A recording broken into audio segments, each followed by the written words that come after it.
우리 대한민국 헌법에는 국민의 기본적 인권, 기본적 권리를 보장한다라고 되어 있습니다.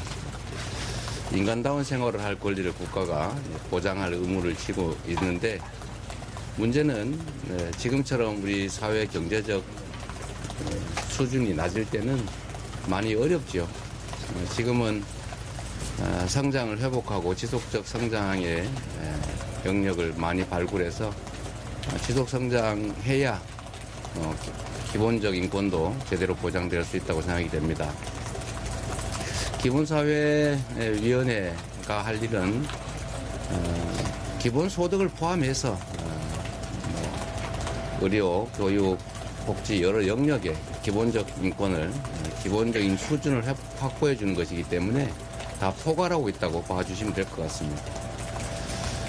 기본사회위원회를 어디에 둘지 하는 문제는 그건 대통령 직속으로 할 수도 있겠고 또 다른 방식도 있을 수 있어서 소속 문제는 아직은 확정하지 않은 상태입니다. 그러나 분명히 말씀을 드리면 분배와 성장은 동전의 양면 같은 것인데 지금은 회복과 성장에 집중할 때이고, 그렇다고 해서 분배의 문제를 배관시할 수는 또 경시할 수는 없는 점들을 이해해 주시면 좋겠습니다. 제가 이번 선거 과정에서 많이 느끼는 것인데 우리 사회는 너무 극단적입니다. 음지가 있으면 양지가 있는 거고, 또 성장이 있으면 분배가 있고, 분배가 있어야 또 지속적 성장이 가능한데 분배주의자냐 성장주의자냐 이런 식으로 일도양단식으로 양극단적으로 이렇게 분류하고 또 대립적으로 보고 또 지나치게 갈등 관계로 모으는 것은 그리 바람직해 보이지 않습니다.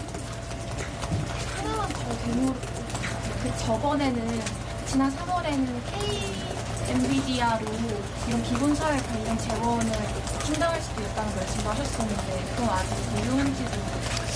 그런 우리가 어떤 현상을 설명하기 위해서 이제 좀 이해를 쉽게 하려고 좀 단순화해서 설명을 하면 그걸 전체인 것으로 또 왜곡해서 이렇게 공격하는 경향들이 있어서 참 아쉽습니다.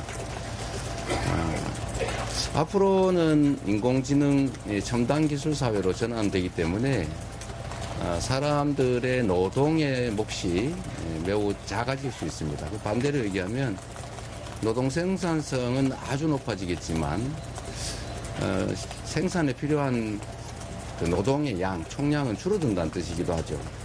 이것은 총고용의 감소를 말할 수도 있습니다.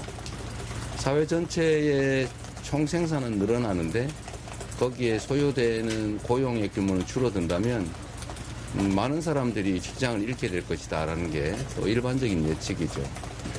그렇다고 해서 좋은 일자리를 다 갖지 못하는 그 많은 사람들을 방치할 수는 없고 결국은 엄청난 규모의 재정이 필요할 수 있는데 그 재정을 반드시 조세로만 조달할 수 있겠느냐.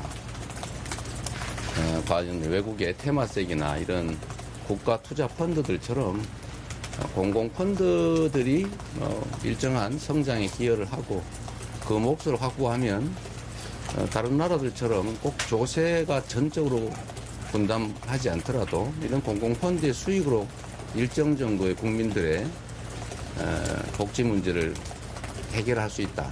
전부는 아니지만 일부를 그 부담을 줄일 수 있다. 이런 취지입니다. 그리고 엔비디아 얘기도 자꾸 왜곡되는데 하나의 예죠. 앞으로는 초거대 기업들도 쉽게 그 기업 혼자 감당하기 어려운 초대규모 투자들이 필요할 때가 많습니다. 또 위험도는 높지만 꼭 해야 돼요. 그런 영역에 공공 영역에서 일부 투자 지원을 담당할 수 있고 그러면 일정 지분을 확보할 수 있다라는 거죠. TSMC 같은 경우도 최초 출발할 때 정부 지분이 정부 투자가 곧 48%인가 그랬죠. 증자를 해가면서 정부 지분이 계속 줄어들긴 했지만 현재 가지고 있는 지분의 가치도 수십조 원에 이르지 않습니까? 네, 그런 얘기를 한 거예요. 우리도 앞으로는 좀 대규모 투자에 민간과 함께 공공이 또는 국민들이 함께 참여하고 그 성장의 몫을 함께 누리자. 그렇게 하는 게 조세만에 의존하지 않고도 국민들의 복지를 증진시킬 수 있다. 그런 말씀을 드린 것입니다. 네. 유수원 한명찬입니다. 그 김대남 전 행정관이랑 김종민 무소속 의원님, 이인기 위원장님 등 해서 일부 인사들의 선대위 합류에 대해 국내에서 불만이 나오는 것 같아요. 민주당의 신념을 믿어서라기보다는 좀 개인의 이익을 따라서라는 비판이 있는데 후보님께서는 좀 어떻게 생각하시는지요? 정치라고 하는 게 단색으로 이루어질 수는 없지요.